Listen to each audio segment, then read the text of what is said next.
ये आकाशवाणी देहरादून है। अब आप व्याख्या चंदोला से प्रादेशिक समाचार सुनिए। पहले मुख्य समाचार। मुख्यमंत्री पुष्कर सिंह धामी ने आज दून मेडिकल कॉलेज के नए ऑपरेशन थिएटर, आईसीयू और इमरजेंसी बिल्डिंग का लोकार्पण किया। आशा वर्करों के लिए आशा संगिनी ऐप की शुरुआत की गई है।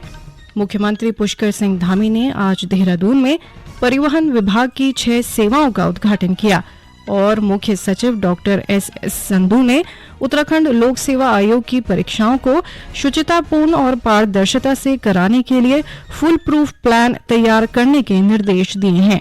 और अब समाचार विस्तार से। देहरादून व आसपास के मरीजों को एक बड़ी सौगात मिल गई है। मुख्यमंत्री पुष्कर सिंह धामी और स्वास्थ्य मंत्री डॉक्टर धन सिंह रावत ने आज दून मेडिकल कॉलेज के नए ऑपरेशन थिएटर, आईसीयू और इमरजेंसी बिल्डिंग का लोकार्पण किया। 7 साल बाद भवन का निर्माण पूरा हुआ है। इस अवसर पर मुख्यमंत्री ने कहा कि दून अस्पताल में नई सुविधाएं बहाल होने से न केवल शहर बल्कि पहाड़ के दूरस्थ क्षेत्र से आने वाले मरीजों को भी बेहतर चिकित्सा सुविधा मिलेगी। आज जो ऑपरेशन थिएटर और इमरजेंसी भवन का लोकार्पण हुआ है, जनता के लिए समर्पित हो गया। इमरजेंसी भवन है और ऑपरेशन थिएटर है, दोनों पे ही बनने से काफी सुविधा होगी। यहाँ पर जहाँ बच्चों के लिए निकू बेड, पीकू बेड और सर्जिकल थिएटर जो बनाया गया है, उन सब के बनने से इस क्षेत्र में प्रत्येक दिन जो 2500 से 3000 के बीच जो यहाँ पर ओपीडी होती है, उन सभी को, आम जनता को, गरीब जनता को लाभ मिलेगा। और हमारी प्राथमिकता भी है कि आम जनता और सामान्य जनता को स्वास्थ्य की सुविधाएं अच्छे से अच्छे मिले, हर किसी को स्वास्थ्य सेवा मिले, हर किसी का अच्छा उपचार हो। इस दिशा में हम लगातार काम कर रहे हैं। इसके अलावा पंजीकरण, बिलिंग व आयुष्मान योजना के काउंटर भी अस्पताल में शुरू कर दिए गए हैं। यहाँ मॉड्यूलर ऑपरेशन थिएटर तैयार किए गए हैं। ये ओटी उच्च स्तरीय मानकों के अनुसार बनाए गए हैं, जिनमें डिजिटल व हाईटेक उपकरण, बैक्टीरिया वायरस से बचाव के लिए हेपा फिल्टर, आर्द्रता व तापमान नियंत्रित करने की व्यवस्था आदि शामिल है। एएनसी, पीएनसी वार्ड भी यहीं संचालित किए जाएंगे। इसके साथ ही मुख्यमंत्री पुष्कर सिंह धामी और स्वास्थ्य मंत्री डॉक्टर धन सिंह रावत ने आशा संगिनी ऐप का भी शुभारंभ किया। राष्ट्रीय स्वास्थ्य मिशन के तहत विभिन्न स्वास्थ्य योजनाओं को घर घर पहुंचाने वाली आशा वर्करों के काम की निगरानी अब ऐप के जरिए होगी। साथ ही उन्हें प्रतिमाह भुगतान भी ऐप से ऑनलाइन किया जाएगा। एनएचएम के माध्यम से प्रदेश में लगभग 12,000 आशा वर्कर तैनात हैं। इनके माध्यम से मातृ शिशु स्वास्थ्य, टीकाकरण करने के अलावा स्वास्थ्य संबंधित डाटा तैयार किया जाता है। स्वास्थ्य मंत्री ने कहा कि ऐप के जरिए आशा वर्करों का कार्य आसान होगा और साथ ही स्वास्थ्य सेवाओं की निगरानी भी की जा सकेगी। अब हमारी सरकार ने एक आशा संगिनी ऐप जो है विकसित किया है और आशा दीदी का हर महीने का जो भी उनका वेतन होता है वो सीधे उनके खाते में चले जाए। उनके जो आइडेंटिफाई 57 काम, उनकी भी एक बुकलेट आज प्रकाशित की गई है। और उत्तराखंड के 95 ब्लॉकों में हमारे माननीय विधायक लोग, हमारे माननीय सांसद, माननीय प्रभारी मंत्री वहाँ इस पुस्तक की लॉन्चिंग भी करेंगे। और जो सरकार की तरफ से टीबी मुक्त उत्तराखंड, तंबाकू मुक्त उत्तराखंड, संस्थागत 100% डिलीवरी जो टारगेट रखा गया है, इसका भी वो जो है हर ब्लॉक में जाके समीक्षा करेंगे। उन्होंने बताया कि एनएचएम के तहत आशा वर्करों को स्मार्टफोन भी दिए जा रहे हैं। आशा वर्कर ऐप पर अपने काम को अपलोड करेंगी। मुख्य सचिव डॉक्टर एस संधू ने कहा कि अपनी सरकार के तहत ऑनलाइन की गई सभी 427 सेवाओं की जानकारी आम आदमी तक पहुंचाने के लिए प्रचार प्रसार का अभियान चलाया जाएगा। उन्होंने कहा कि अपनी सरकार ऐप को यूजर फ्रेंडली बनाया जाए ताकि सभी इसका प्रयोग आसानी से कर सकें। मुख्य सचिव ने कहा कि ऐप के माध्यम से आमजन घर बैठे क्या क्या कार्य करवा सकते हैं, इसकी जानकारी सभी को होनी चाहिए ताकि लोग इसका प्रयोग कर सकें। मुख्य सचिव ने स्वान के माध्यम से निर्बाध कनेक्टिविटी को बढ़ाए जाने के लिए 1246 टावर स्थापित किए जाने की योजना पर तेजी से कार्य करने के भी निर्देश दिए। आवास विकास मंत्री प्रेमचंद अग्रवाल ने आज देहरादून में आवास आवंटन के लिए उत्तराखंड आवास एवं विकास परिषद के ऑनलाइन ई बुकिंग पोर्टल का शुभारंभ किया। डॉक्टर अग्रवाल ने कहा कि प्रधानमंत्री आवास योजना शहरी के तहत 16 परियोजनाओं का कार्य गतिमान है। उन्होंने कहा कि भविष्य में आवास आवंटन के लिए बुकिंग ऑफलाइन पद्धति के साथ साथ ई बुकिंग पोर्टल के माध्यम से भी की जा सकेगी। उन्होंने कहा कि हमारी सरकार अंतिम छोर पर बैठे व्यक्ति तक भी योजनाओं का लाभ पहुंचा रही है। ये समाचार आकाशवाणी देहरादून से प्रसारित किए जा रहे हैं। अरे भाई साहब दीजिए ना, मैं कब से आपसे मांग रही हूँ। मैडम आपने जो दवाइयाँ मांगी थी वो तो मैं कब का दे चुका हूँ, अब आप और क्या मांग रही हैं? ओफो, आपने दवाइयाँ तो दे दी लेकिन कैश मेमो नहीं दिया। अरे मैडम भीड़ भाड़ में। केमिस्ट्स के लिए दवाइयों की खरीद का कैश मेमो यानी बिल देना अनिवार्य है, तो बहाने नहीं, कैश मेमो बनाइए और दीजिए। जागो ग्राहक जागो, जागो ग्राहक जागो।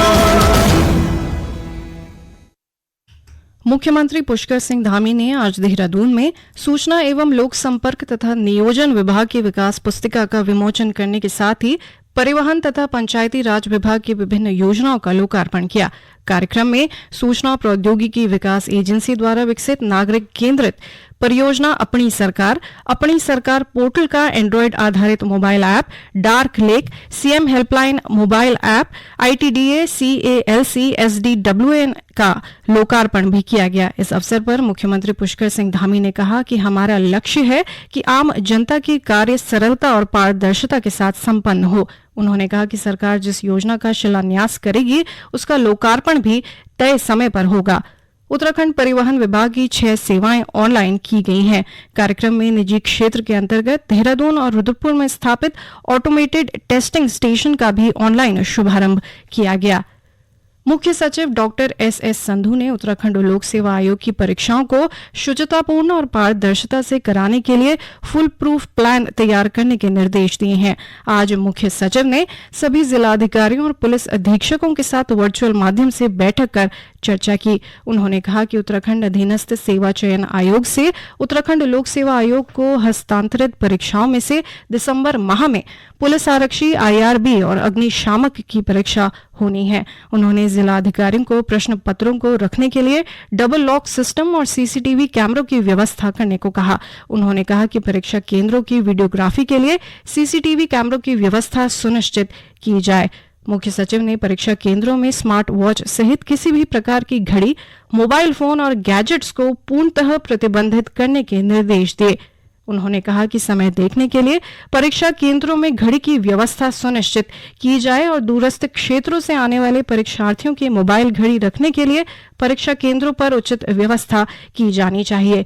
श्री संधू ने कहा कि जनपद स्तर पर समग्र तौर पर जिला अधिकारी की देखरेख में परीक्षाएं पूरी की जाएंगी। उन्होंने आयोग की परीक्षाओं में तैनात अधिकारियों कर्मचारियों के लिए ऑनलाइन प्रशिक्षण की व्यवस्था करने को भी कहा। मुख्य सचिव ने दिसंबर माह में होने वाली परीक्षा में हिमपात और मार्ग अवरुद्ध होने की संभावना को देखते हुए ऐसे केंद्र चयनित करने के लिए कहा जिन तक प्रत्येक उम्मीदवार आसानी से पहुंच सके। इसके अलावा उन्होंने परीक्षाएं सुबह 11 बजे से 1 बजे तक करवाए जाने के भी निर्देश दिए। पुलिस महानिदेशक अशोक कुमार ने आज परिक्षेत्र, जिला प्रभारियों और क्षेत्राधिकारियों के साथ वीडियो कॉन्फ्रेंसिंग के जरिए एंटी नारकोटिक्स टास्क फोर्स के कार्यों की समीक्षा कर आवश्यक दिशा निर्देश दिए। उन्होंने कहा कि एंटी नारकोटिक्स टास्क फोर्स की ओर से मासिक समीक्षा की जाएगी और जिन क्षेत्रों में मादक पदार्थों की बिक्री होगी वहां तैनात अधिकारियों पर कार्रवाई की जाएगी। पुलिस महानिदेशक ने कहा कि 2025 तक उत्तराखंड को नशा मुक्त करने का लक्ष्य तय किया गया है। श्री कुमार ने कहा कि अधिकारी ड्रग्स के प्रति जीरो टॉलरेंस नीति अपनाते हुए समर्पित, इच्छुक और सक्षम कर्मियों को नियुक्त करें। श्री कुमार ने ड्रग्स पेडलिंग में लिप्त अपराधियों को चिन्हित कर उन पर मादक पदार्थ अधिनियम और गैंगस्टर एक्ट के अंतर्गत कार्यवाही करने के साथ ही उनकी अवैध संपत्ति भी जब्त करने के निर्देश दिए। उत्तरकाशी स्थित विश्वनाथ संस्कृत महाविद्यालय में राष्ट्रीय शिक्षा दिवस के अवसर पर शिक्षा के क्षेत्र में उत्कृष्ट कार्य करने वाले 15 शिक्षकों को सम्मानित किया गया। पाठ्यक्रम बदलना, शिक्षा बदलना थीम पर यह कार्यक्रम आयोजित किया गया। इस मौके पर प्रोफेसर डॉक्टर मधु थपलियाल ने कहा कि शिक्षा समाज के लिए वह साधन है जिससे समाज के लोगों के विचारों, आदर्शों और दृष्टिकोण में परिवर्तन कर समाज की प्रगति की जाती है। भारत को 2023 महिला विश्व बॉक्सिंग चैंपियनशिप का मेजबान चुना गया है। भारतीय मुक्केबाजी महासंघ के महासचिव हेमंत कलीता ने बताया कि हमें महिला विश्व चैंपियनशिप की मेजबानी मिली है और अब मार्च के आखिर में और अप्रैल के पहले सप्ताह में इसका आयोजन किया जाएगा। अंतर्राष्ट्रीय मुक्केबाजी संघ के अध्यक्ष उमर क्रेमलोव भारत के पहले दौरे पर हैं और उनकी यात्रा के दौरान ही टूर्नामेंट की तारीखें तय होंगी। ये भारत में होने वाली तीसरी विश्व चैंपियनशिप होगी और 5 साल के अंदर दूसरी बार इसका आयोजन भारत में होगा। और अंत में मुख्य समाचार एक बार फिर। मुख्यमंत्री पुष्कर सिंह धामी ने आज दून मेडिकल कॉलेज के नए ऑपरेशन थिएटर, आईसीयू और इमरजेंसी बिल्डिंग का लोकार्पण किया। आशा वर्करों के लिए आशा संगिनी ऐप की शुरुआत की गई है। मुख्यमंत्री पुष्कर सिंह धामी ने आज देहरादून में परिवहन विभाग की 6 सेवाओं का उद्घाटन किया और मुख्य सचिव डॉक्टर एस संधू ने उत्तराखंड लोक सेवा आयोग की परीक्षाओं को शुचितापूर्ण और पारदर्शिता से कराने के लिए फुल प्रूफ प्लान तैयार करने के निर्देश दिए हैं। इसी के साथ प्रादेशिक समाचार समाप्त हुए। नमस्कार।